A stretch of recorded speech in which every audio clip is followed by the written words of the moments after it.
my father was preparing us for marriage. Doctrine and Covenants, Section 132, was used heavily. It was taught to us constantly. It was shoved down our throats. In fact, the way they use it, the way Joseph Smith used it in DNC with Emma, threatening her with hell and damnation, that she would be destroyed if she didn't live plural marriage, was the same, exactly the same way that they do that and teach the children as they grow up in the Kingston group, that they will be destroyed, and they use the fear and the guilt that we need to live plural marriage or else we'll be destroyed.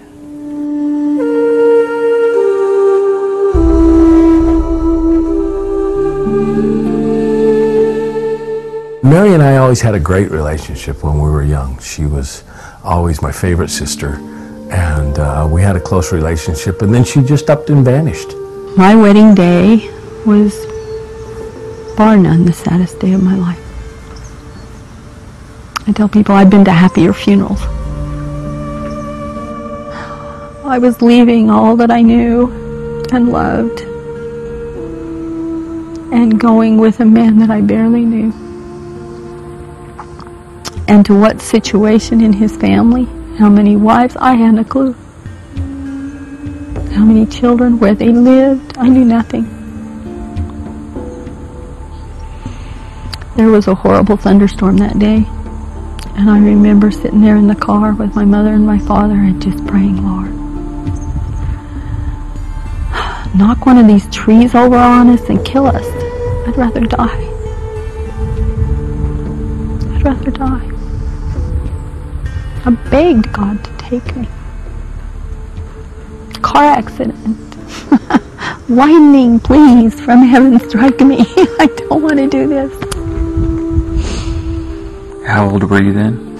I was 17. 17 years old, and my husband was 50. He was older than my father. I became the 6th out of 7 wives to him. And we weren't told who she was married to, and she was tucked away in secrecy. And it was probably 3 or 4 years before we figured out where she was. I believe that secretiveness began with Joseph Smith. The secretiveness is because of what society would do if they knew. The old men are sleeping with little girls, 14, 15, 16-year-old little girls, when they're old enough to be their father. I mean, there are people who just go on the warpath. And so it's kept on the hush.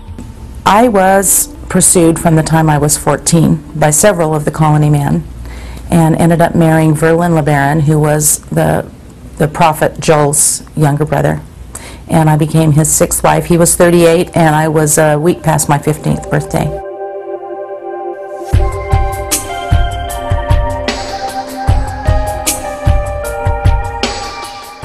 Well, you take Mormon and put all the evidence before them, you can show that the leaders said it was essential to exaltation. And that's how they convinced people to switch over from the regular LDS church into the different polygamous groups. When I was in the Mormon church, I knew my doctrine backwards and forwards, and I just felt I needed more. And my driving urge was that I wanted to become closer to God. I ended up deciding to join this small fundamentalist group in Montana pretty soon. I mean, I was miserable. But there was no way I was going to leave because I felt like I had covenanted with God to go into this group. I grew up in the Mormon church. I was a faithful Mormon. Then I went on a blind date. When I was told that he was a fundamentalist, I decided, okay, I'm not ready to give up on this guy yet because he's really cute and he treats me really nice. I'll just have to show him that he's wrong. And so I went studying and trying to prove that he was wrong. That Joseph Smith didn't teach that it wasn't for today and all, you know, like I had been taught. And everything I found confirmed that from Joseph Smith on, it was taught, it was commanded. I realized that I wasn't really following Joseph Smith, that the church wasn't really following Joseph Smith. Joseph Smith definitely put plural marriage in section 132. You can't read it without seeing that it's talking plural marriage. It's in the scriptures, every law of the Mormon scriptures, that every law had to be lived. And that includes every one that was revealed by Joseph Smith. You can't just say, okay, I don't want to live this one, I don't want to live this one, and throw them out and say, okay, I'm still going to the celestial kingdom on only these.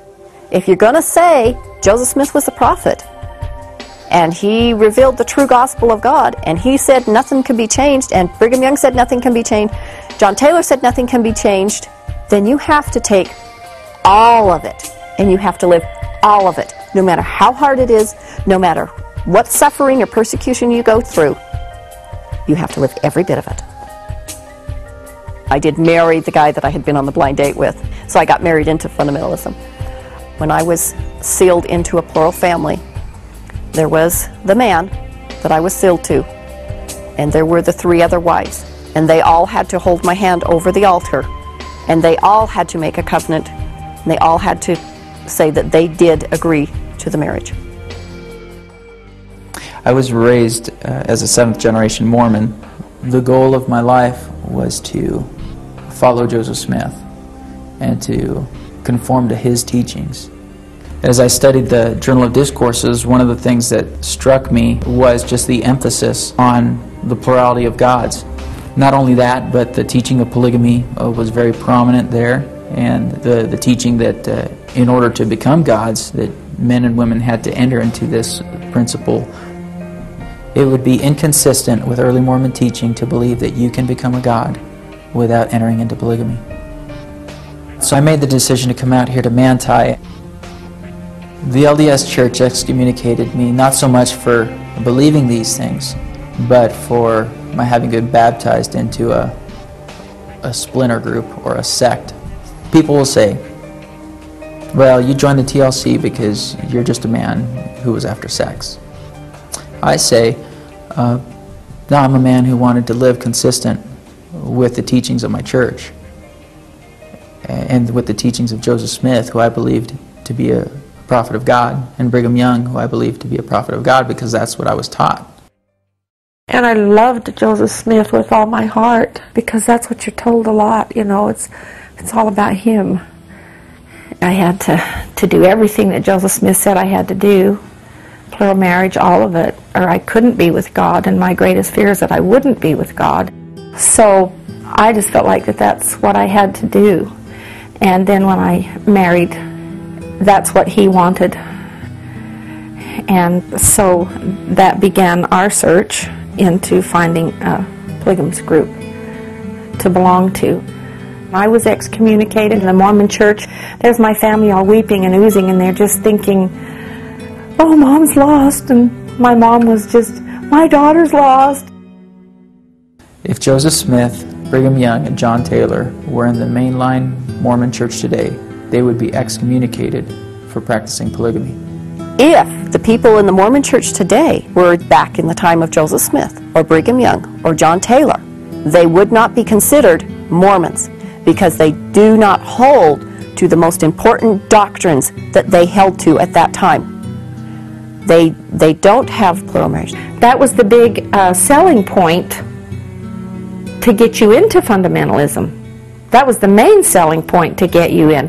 Well, Joseph Smith and Brigham Young, John Taylor, Heber C. Kimball, Wilford Woodruff, none of those men could be in the church today. A lot of Mormons are being converted into fundamentalism, almost in droves, because they're learning that there are so many inconsistencies in the church, and they're trying to find something stable. And so they're going